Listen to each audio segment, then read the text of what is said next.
Владимир Путин подвел итоги работы топливно-энергетического комплекса в 2018 году. 9 лет за тяжкое преступление. Суд вынес приговор в отношении жителя города Якутска. Подарок к Рождеству фигуристы Мирного подарили жителям и гостям алмазной столицы сказочное ледовое шоу.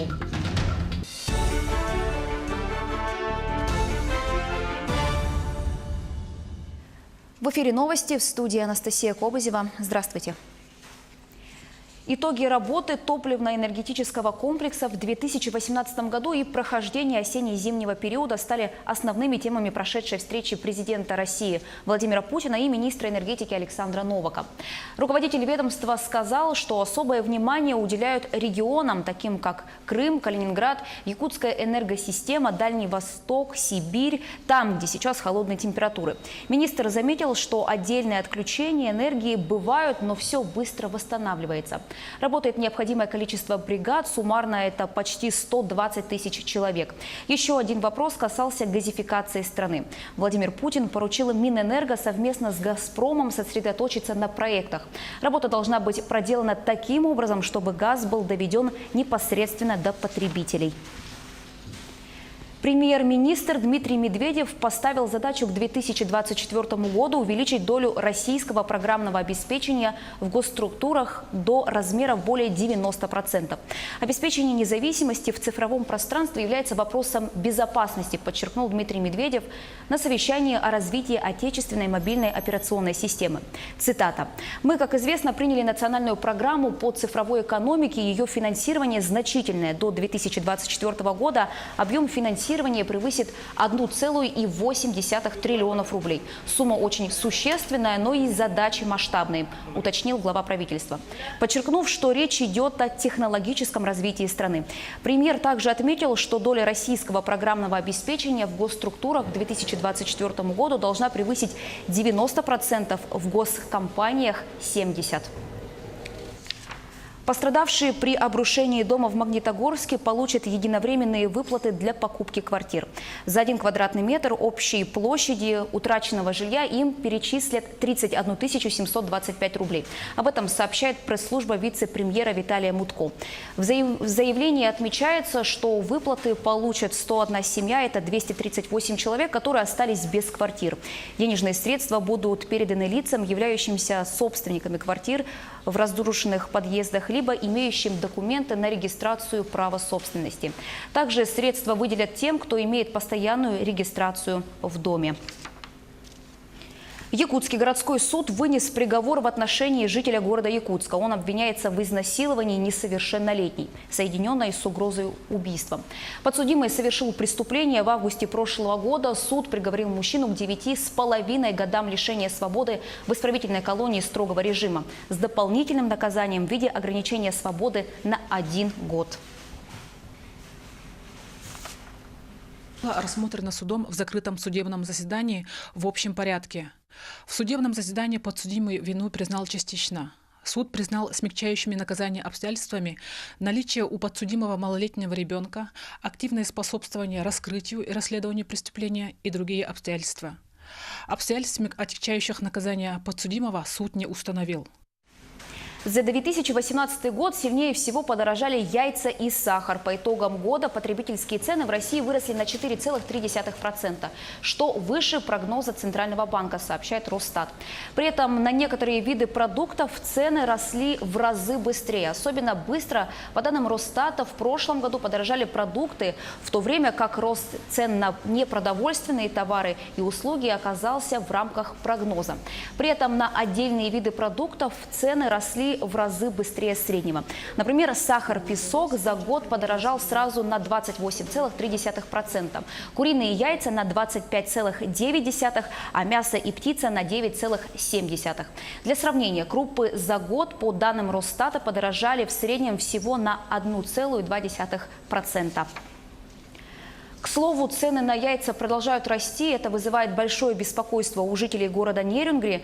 Там в некоторых торговых точках купить десяток яиц значит заплатить 170 рублей. На Нерюнгринской птицефабрике, производящей около 100 тысяч яиц в день, повышения цен не было. По словам директора фабрики Егора Макарова, оптом яйцо первой категории продается торговым сетям по единой цене. Это 6 рублей 70 копеек. И всем контрагентам дается скидка на бой 3%. Дальше право установления цен переходит к магазинам.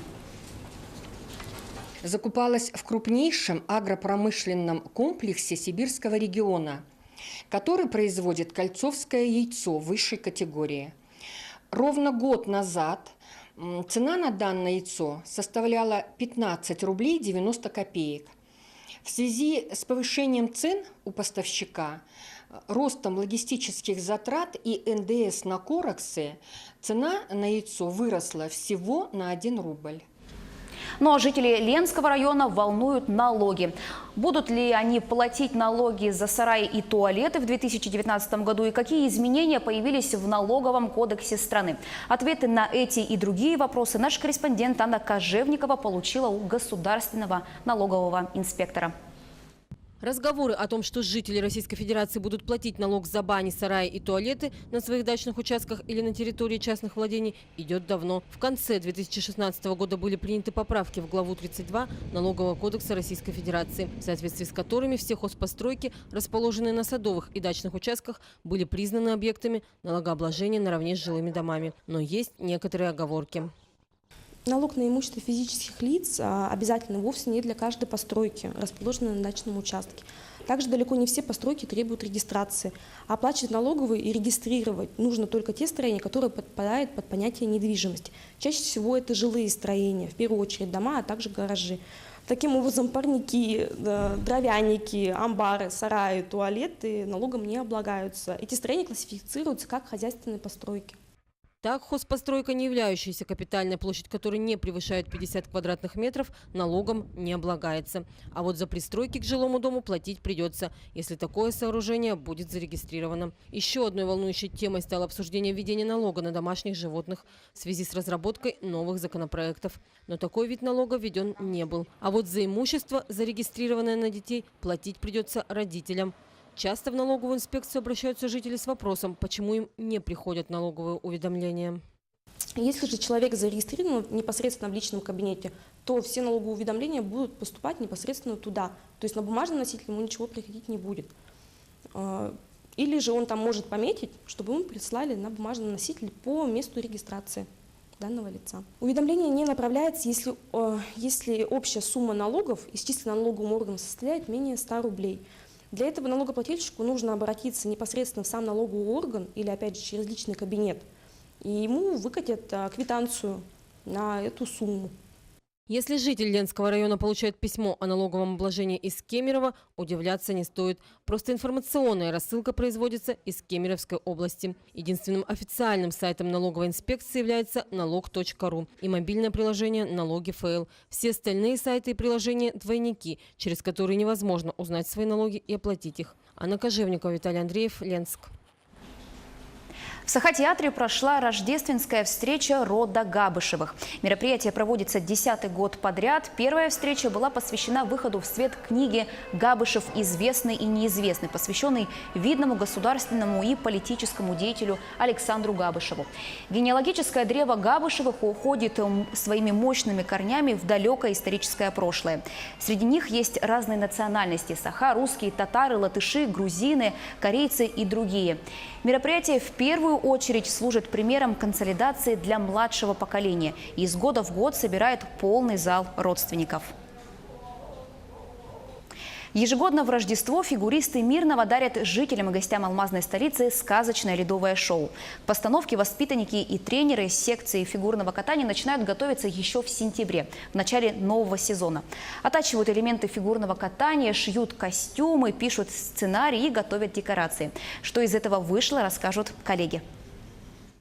Яркие костюмы, красочные декорации и сложные элементы. Традиционное шоу фигуристов Мирного зрители ждут ежегодно. И каждый раз они радуют своими постановками.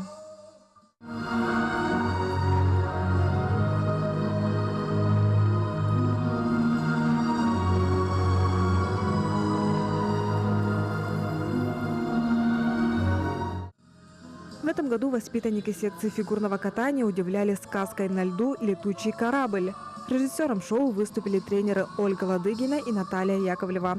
Они признаются, самым сложным было расширить постановку. Ведь оригинал сказки длится всего 19 минут, а ледовое шоу не меньше часа.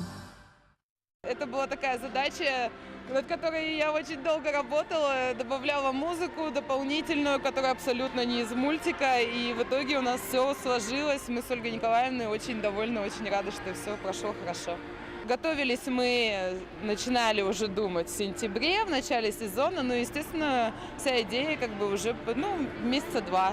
Плотно прям подготовка шла. Татьяна Нышпал – бессменный костюмер ледовых шоу. Ведущий эксперт Центра сортировки алмазов акционерной компании «Алроса» занимается в секции любителей фигурного катания. В свободное от работы и тренировок время в этом году она шила около 30 костюмов для предстоящего действа. Из головы идеи, из сказки идеи, из интернета идеи. Откуда можно взять, оттуда и берем. Идей очень много, не все получилось воплотить.